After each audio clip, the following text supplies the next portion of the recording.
அனைவருக்கும் வணக்கம். இன்றைய பதிவில் பல ஆரோக்கிய நன்மைகளை உடைய நார்த்தங்காயை பயன்படுத்தி எப்படி ஊறுகாய் செய்கிறது அப்படின்றத பற்றி தான் பார்க்க போகிறோம். பல பேருக்கு நார்த்தங்காய்னா என்னென்ன தெரியாது. இதோ பாருங்கள், இதுதான் நார்த்தங்காய். இது கெடாரங்கான்னு லோக்கல் டேர்ம்ஸில் கிராமத்தில் சொல்லுவாங்க. இதுக்கு ஒரு டீஸ்பூன் அளவுக்கு ஃபஸ்ட்டு வெந்தயம் எடுத்துருக்கிறேன். கொஞ்சம் ஒரு சின்ன துண்டு அளவுக்கு பெருங்காயம் எடுத்துருக்கிறேன். இதுக்கு கட்டி பெருங்காயத்தை பயன்படுத்துறது நல்லது.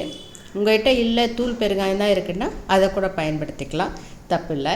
ஃபஸ்ட்டு இதை கழுவி தொடச்சிட்டு சின்ன சின்ன பீஸாக கட் பண்ணிக்கலாம்.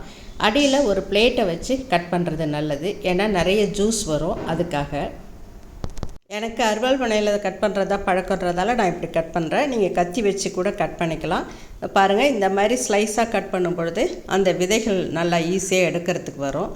இந்த மாதிரி விதைகளை தனியாக எடுத்துடணும். விதைகள் இல்லாமல் செய்கிறது தான் நல்லது. இந்த மாதிரி விதைகளை எடுத்துட்டு சின்ன சின்ன பீஸாக அந்த ஜூஸ் வெளியில் போகாத அளவுக்கு பிளேட்டுக்குள்ளே விடுற மாதிரி கட் பண்ணி எடுத்துக்கணும். இது ஏற்கனவே சொன்ன மாதிரி இது ஆரோக்கியத்துக்கு ரொம்பவே நல்லது. இதில் ஆன்டி ஆக்சிடென்ட்ஸ் நிறைய இருக்கிறதால உடம்புல இருக்கிற நச்சுக்களை நீக்கும், செரிமான பிரச்சனைகளை சரி செய்ய உதவும். வயிற்று உப்புசம், அந்த மாதிரி மசக்க வாந்தி, குழந்தை கன்சீவாக இருக்கிறவங்க ஆரம்ப காலங்களில் எடுக்கக்கூடிய வாந்திக்கெல்லாம் இது ஒரு அருமருந்தாக இருக்கும். தினம் ஒரு பீஸ் அளவுக்கு நம்ம சாப்பிட்டுட்டு வரும்போது இது ரத்தத்தை சுத்தப்படுத்துது. இதய நோய்கள், அந்த பெருந்தமனி தடிப்பு, பக்கவாதம், இதனோட அபாயத்தெல்லாம் இது குறைக்குது. இதய ஆரோக்கியத்துக்கு வழிவகுக்குது. இதில் இருக்கிற ஆன்டி ஆக்சிடென்ட்டு ஃப்ளேவனாய்ட்ஸ் புற்றுநோய் செல்களோட வளர்ச்சியை தடுக்க உதவுது. தொடர்ந்து என்ன ஆரோக்கிய நன்மைகள்ன்றதை அப்பப்போ சொல்லிகிட்ருப்பேன். வீடியோவை ஸ்கிப் பண்ணாமல் பாருங்கள். அதை பாருங்கள், சின்ன பீஸாக கட் பண்ணி எடுத்துக்கிட்டுருக்கேன். இதை வச்சுட்டு இப்போது ஒரு அடிகனமான பாத்திரத்தில், நீங்கள் குக்கரில் கூட செய்யலாம். நான் ஒரு அடிகனமான ஒரு கடாயை எடுத்துகிட்ருக்கிறேன். இதை அடுப்பில் வச்சு ஃபஸ்ட்டு ட்ரை ரோஸ்ட் பண்ணிக்கலாம். அதாவது வெறும் வானலில் எண்ணெய் இல்லாமல் வெந்தயமும் பெருங்காயமும் எடுத்து வச்சுருக்கோம் இல்லையா, அதை நம்ம வறுத்து எடுத்துக்கலாம்.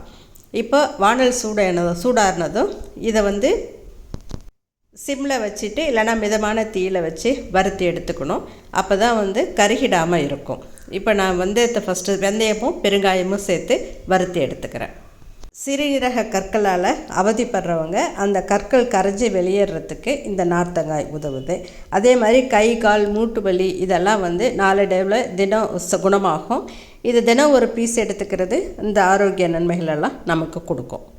வைட்டமின் சி இதில் நிறைய இருக்குது. இதை ஊறுகாயாக பயன்படுத்த உங்களுக்கு விருப்பம் இல்லைன்னா இதை சாறு பிழிஞ்சு ஜூஸாக கூட எடுத்துக்கலாம். இல்லைன்னா சாதம், எலுமிச்சை சாதம் பிசைகிற மாதிரியே இந்த சாரை வச்சு சாதம் பிசைஞ்சு நம்ம டெய்லி சாப்பிடலாம்.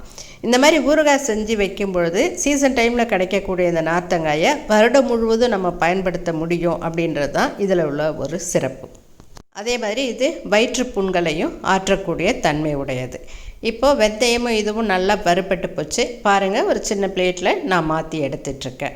இப்போ மறுபடியும் வானல் அடுப்பில் வச்சுட்டு அதில் நான் நல்லெண்ணெய் பயன்படுத்துகிறேன்.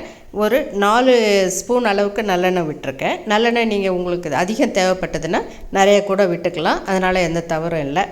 நல்லெண்ணெய் தான் பயன்படுத்தணும்னு இல்லை, நீங்கள் கடலை எண்ணெய், ரிஃபைண்ட் ஆயில் எது வேணாலும் பயன்படுத்தலாம். நல்லெண்ணெய் பயன்படுத்தும் பொழுது வருடக்கணக்கில் நம்ம வச்சு பயன்படுத்துகிறதால சுவை நல்லாயிருக்கும், சீக்கிரம் கெட்டு போகாது. அதனால் எங்கள் வீட்டில் எப்போவுமே நல்லெண்ணெய் தான் பயன்படுத்துவோம். நல்லெண்ணெய் சூடானதும் இதில் ஒரு டீஸ்பூன் அளவுக்கு கடுகு போட்டு நல்லா பொரிஞ்சதும் இப்போது அந்த சின்ன சின்ன பீஸாக நறுக்கி வச்சுருக்கோம் இல்லையா, அந்த நார்த்தங்காயை சேர்த்து நல்லா வதக்கி எடுத்துக்கணும். மிதமான தீயில் அப்பப்போ கிளறி விட்டு மூடி வச்சு கூட வதக்கலாம். இந்த மாதிரி வதக்கும் பொழுது நார்த்தங்காய் பாதி அளவுக்கு வெந்துடும். நம்ம கட் பண்ண பிளேட்லேயே கொஞ்சம் மீதி சாறு ஒட்டிகிட்ருக்கோம் இல்லையா, அதில் ஒரு அரை கிளாஸ் அளவுக்கு தண்ணி சேர்த்து கழுவி இதோட சேர்த்துக்கலாம். தண்ணி சேர்க்குறதால இது ஒன்றும் கெட்டு போக போகிறதில்ல. நல்லா வேகிறதுக்கு பதமாக இருக்குன்றதுக்காக கொஞ்சமாக தண்ணி சேர்த்துக்கணும்.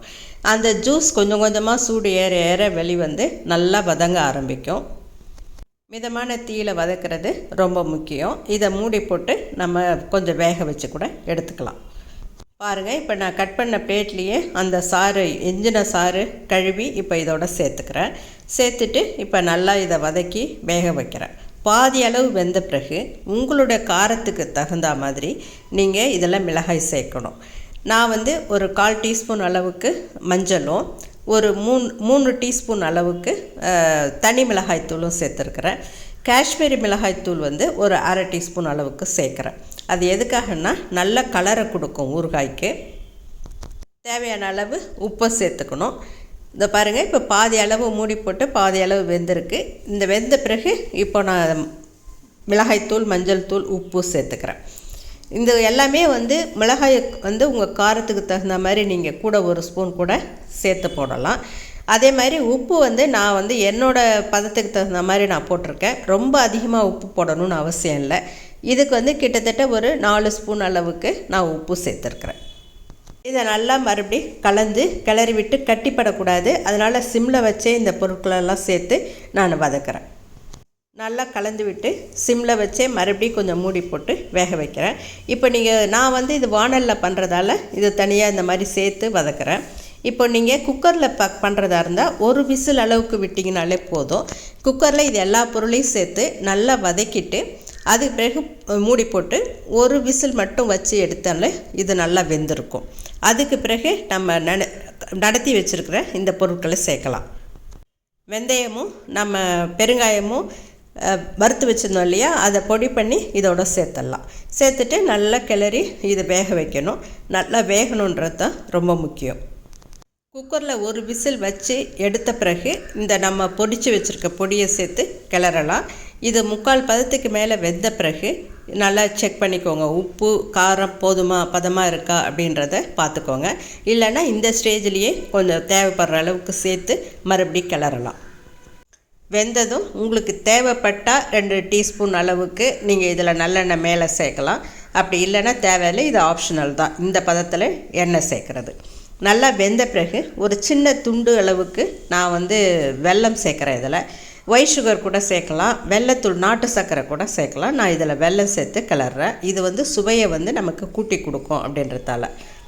ஒரு வேளை காரமோ உப்போ அதிகமாக போயிட்டால் கூட இந்த வெல்லம் சேர்க்கும் பொழுது அது சரியான பதத்துக்கு கொண்டு வந்துடும். சாப்பிட்றதுக்கு நல்ல சுவையாக இருக்கும். அவ்வளோதான். வெல்லம் போட்டு சிம்லேயே வச்சு கொஞ்சம் கிளறினதும் நம்ம இறக்கிடலாம். இது நல்லாவே வெந்திருக்கும். இந்த சமயத்தில் இது உடனே இன்ஸ்டன்ட் ஊறுகாய் மாதிரி அன்றைக்கே கூட நீங்கள் தயிர் சாதத்துக்கு தொட்டு சாப்பிடலாம். தயிர் சாதத்துக்கு இது ஒரு நல்ல காம்பினேஷன். இப்போ மார்க்கெட்டில் ரொம்ப எளிதாகவே கிடைக்கிது. இதுதான் சரியான சீசன் டைமு. இது வந்து எங்கள் ஊரில் ஒரு காய் வந்து 10 ரூபா தான். 10 ரூபாய்க்கு வருடம் முழுவதும் நம்ம ஆரோக்கிய நன்மையை பெறலாம். தினம் ஒரு சின்ன துண்டு தயிர் சாதத்தோடு சேர்த்து சாப்பிட்டாலே போதும். இந்த பதிவு உங்களுக்கு பிடிச்சிருந்ததுன்னா லைக் பண்ணுங்கள், ஷேர் பண்ணுங்கள், சேனலை சப்ஸ்கிரைப் பண்ணுங்கள். நன்றி, வணக்கம்.